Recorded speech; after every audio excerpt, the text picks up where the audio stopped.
ये कहानी एक ऐसी लड़की की है जो समुंदर के बीच पत्थर पर फंस चुकी है।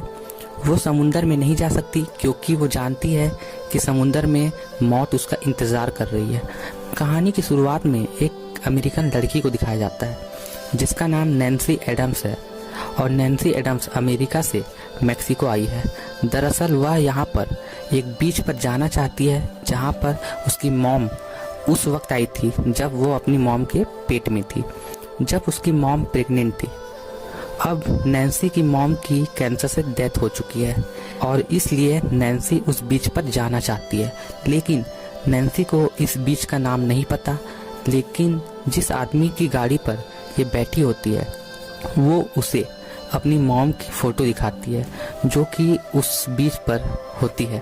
ये आदमी यहाँ का लोकल है, इसलिए यह इस बीच को जानता है और वो जंगल से होता हुआ नैन्सी को उस बीच तक ले जाता है। यहाँ नैन्सी के साथ उसकी फ्रेंड को भी आना होता है, लेकिन रात को ज़्यादा अल्कोहल पीने की वजह से वो सुबह उठ नहीं पाती और यहाँ पर नैन्सी को अकेले ही आना पड़ता है। अब नैन्सी उस बीच पर पहुंच चुकी है जहां पर वो आना चाहती थी, जहां पर कभी उसकी मॉम आई थी और ये बीच बहुत खूबसूरत होती है। अब वो आदमी जो नैन्सी को यहाँ पर लेकर आया होता है वो उससे पूछता है कि तुम वापस कैसे जाओगी। नैन्सी उससे कहती है कि मैं ऊबर से चली जाऊंगी।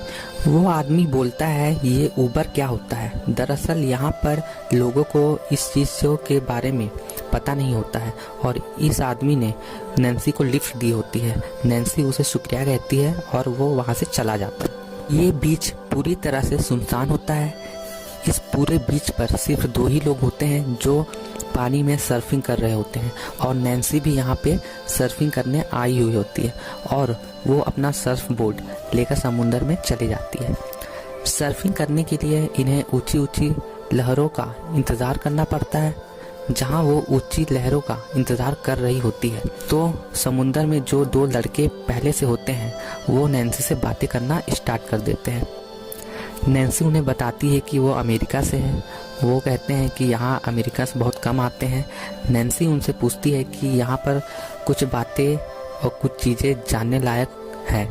वो नैन्सी को बताते हैं कि समुंदर के बीच 2 चट्टानें हैं जो दिन में एक बार पूरी तरह से पानी में डूब जाती है जब पानी का लेवल अपने आप बढ़ता है और वहाँ पर बहुत सारी जेलीफिश भी हैं जो कि बहुत ही खतरनाक हैं, जो डंक मारती हैं और अब समुंदर में बड़ी बड़ी ऊंची ऊंची लहरें आना स्टार्ट हो जाती हैं और ये तीनों समुंदर की लहरों के साथ सर्फिंग करना शुरू कर देते हैं। खास तौर पर नैन्सी, क्योंकि वो अमेरिका से यहाँ तक इस बीच को देखने और यहाँ पर सर्फिंग करने के लिए आई है। वो बहुत देर तक सर्फिंग करती है। इसके बाद वो बीच पर वापस आ जाती है और वो अपनी सिस्टर को अमेरिका कॉल करती है और जब वो अपनी सिस्टर से बात कर रही होती है तभी उसके फादर उसकी सिस्टर से फ़ोन ले लेते हैं और वो नैन्सी से बातें करना शुरू कर देते हैं। वो नैन्सी को कहते हैं कि घर वापस आ जाओ और अपनी मेडिकल की पढ़ाई कंटिन्यू करो, लेकिन नैन्सी ऐसा नहीं करना चाहती। उसने अपने मेडिकल की पढ़ाई छोड़ दी है क्योंकि उसकी मॉम की मौत कैंसर से हुई है और उसके बाद नैन्सी पूरी तरह से टूट गई है। उसके पिता नैन्सी को समझाना चाहते हैं। वो नैन्सी को कहते हैं कि तुम अपनी मॉम को पढ़ाई छोड़ने की वजह बना रही हो, तो ये बिल्कुल गलत है क्योंकि तुम्हारी मॉम एक फाइटर थी। नैन्सी कहती है फिर भी वो हम सबको छोड़कर चले गई। वो अपने पिता से कहती हैं कि मैं जल्द ही आपसे मिलूंगी। उसके पिता कहते हैं कब? नैन्सी बोलती है पता नहीं। दरअसल नैन्सी यहाँ पर बहुत इमोशनल हो जाती है। वो फ़ोन को डिस्कनेक्ट करके वापस फिर से सर्फिंग करने के लिए निकल पड़ती है। कुछ देर तक सर्फिंग करने के बाद यहाँ पर जो 2 लड़के होते हैं वो उसे कहते हैं कि अब रात होने वाली है तो चलो घर चलते हैं, लेकिन नैन्सी बोलती है कि मैं कुछ देर और सर्फ करूँगी और वो दोनों समुंदर से बाहर आ जाते हैं और नैन्सी लहर का इंतज़ार कर रही होती है। नैन्सी को ऐसा लगता है कि पानी में कुछ है और तभी पानी से डॉल्फिन्स निकलती हैं और फिर नैन्सी उनके पीछे पीछे समुंदर के और अंदर चले जाती है। वो वहाँ पर देखती है कि बहुत बड़ी व्हेल मछली है जो कि मरी हुई है और उसके ऊपर बहुत सारे पक्षी भी बैठे होते हैं। यहाँ पर लहरें फिर से आ जाती हैं और नैन्सी उस पर सर्फिंग करना शुरू कर देती है। और जब वो सर्फिंग कर रही होती है तभी उससे कोई चीज़ टकराती है और वो बहुत बुरी तरह से पानी के अंदर गिर जाती है। उससे उसका बोट भी अलग हो जाता है। नैन्सी बड़ी मुश्किल से ऊपर आती है और जब वो बोट के ऊपर चल रही होती है तभी पानी के अंदर से कोई जीव उसे पानी के अंदर खींच लेता है और पानी में चारों तरफ खून ही खून दिखता है। नैन्सी एक बार फिर से ऊपर आकर उस व्हेल मछली की तरफ तैरना शुरू कर देती है, जो कि उससे काफ़ी करीब होती है क्योंकि बीच यहाँ से बहुत दूर है। और जब नैन्सी व्हेल मछली की तरफ तैर रही होती है वो जीव उसका पीछा कर रहा होता है, लेकिन उससे पहले वो जीव नैन्सी तक पहुंच पाता, नैन्सी व्हेल मछली के ऊपर चढ़ जाती है। नैन्सी के पैर को उस जीव ने बुरी तरह से काट दिया था। उसकी थाई से ब्लड निकल रहा होता है। नैन्सी बड़ी मुश्किल से अपने पैरों को बांधती है। वो एक मेडिकल स्टूडेंट है, उसे पता है कि उसके पैरों को बांधने से खून का बहाव रुक जाएगा। यहाँ पर जो दो लड़के थे जो नैन्सी के साथ सर्फिंग कर रहे थे वो अब घर वापस जा रहे होते हैं। नैन्सी व्हेल मछली के ऊपर चढ़कर उन्हें हाथ हिलाती है, उन्हें आवाज़ देती है, लेकिन वो नैन्सी की तरफ देखते भी नहीं है क्योंकि नैन्सी उनसे बहुत दूर होती है। वो नैन्सी की आवाज़ को सुन भी नहीं सकते और वो दोनों अपनी गाड़ी में बैठकर वहाँ से चले जाते हैं। अब नैन्सी इस सुनसान इलाके में समुंदर के बीच एक मरी हुई व्हेल मछली के ऊपर फंसी हुई है।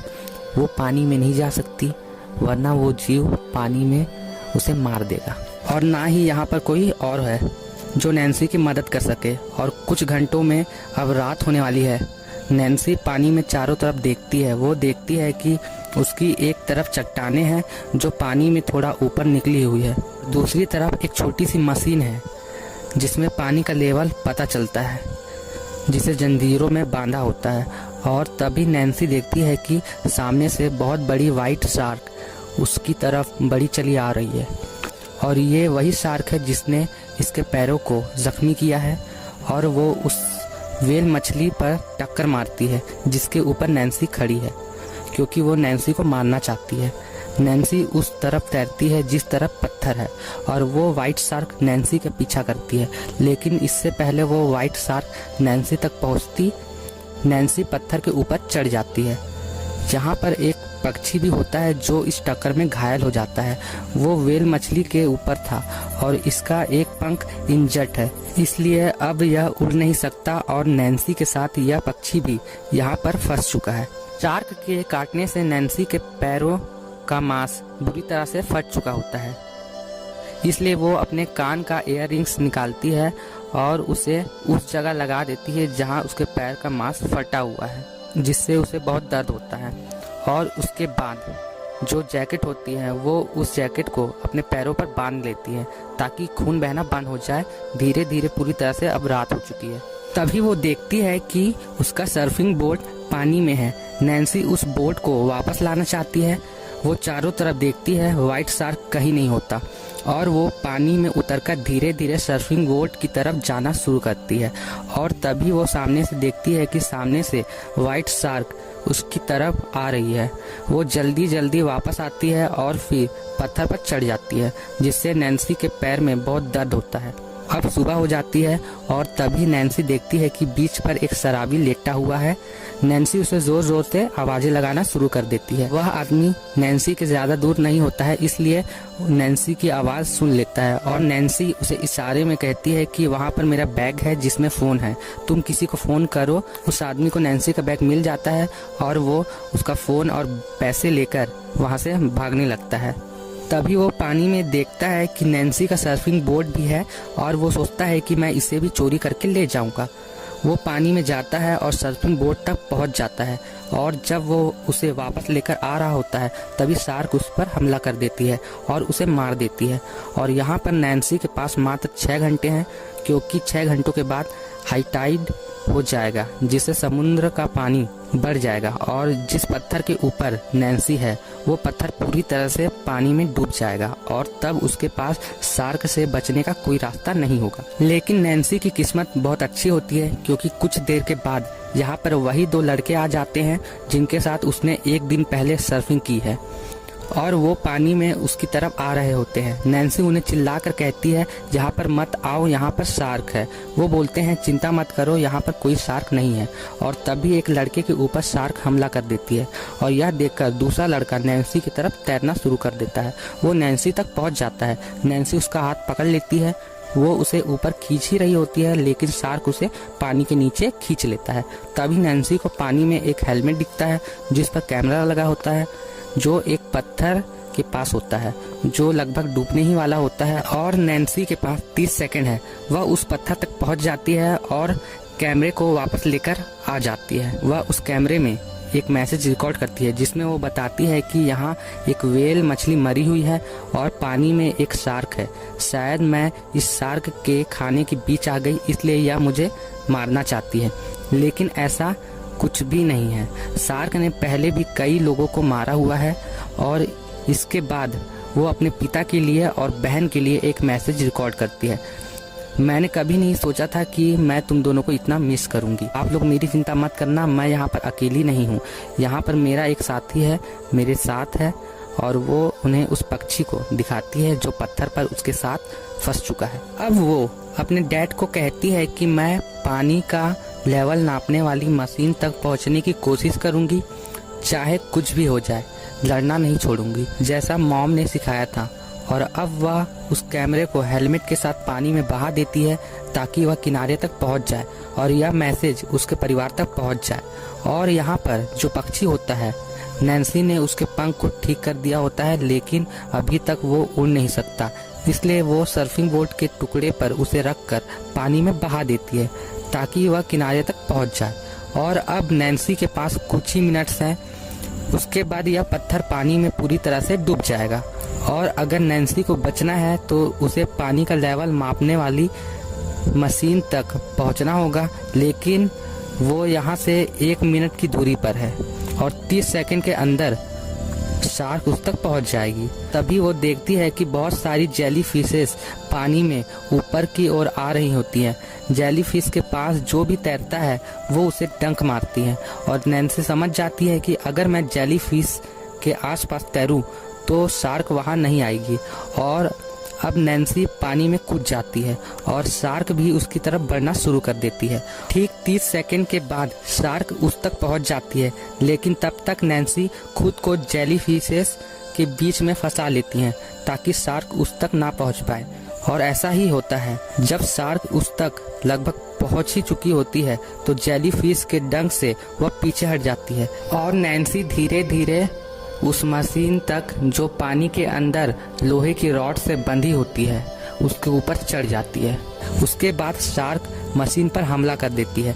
नैन्सी की किस्मत एक बार और साथ देती है।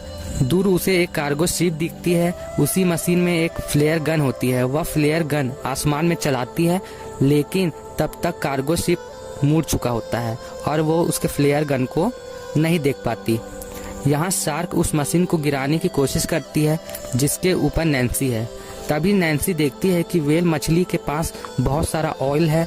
दरअसल मरी हुई व्हेल मछली के अंदर से ऑयल निकल रहा होता है। जब शार्क ऑयल से होते हुए नैन्सी की तरफ बढ़ती है तब नैन्सी फ्लेयर गन ऑयल की तरफ चलाती है जिससे शार्क के ऊपर आग लग जाती है। हालांकि पानी में जाने के बाद उसकी आग बुझ जाती है, लेकिन अब वो पूरी तरह से भड़क चुकी है और वो उस मशीन पर हमला करके दांतों से दबाकर पानी में गिरा देती है और अब नैन्सी भी पानी में गिर चुकी है।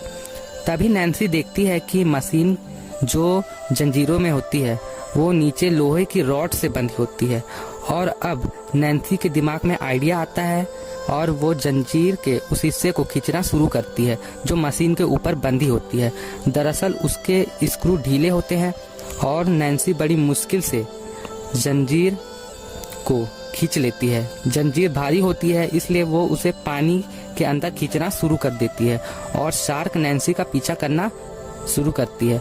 नैन्सी बड़ी तेजी से नीचे जा रही होती है और जो लोहे की बड़ी बड़ी रॉड्स होती हैं उससे टकराने से पहले ही नैन्सी लोहे की जंजीर को छोड़कर मुड़ जाती है और शार्क इतनी जल्दी नहीं मुड़ पाती और वह लोहे की रॉड से टकरा जाती है और रॉड उसके शरीर के आर पर चला जाता है और इस तरह इस खूंखार शार्क का अंत हो जाता है।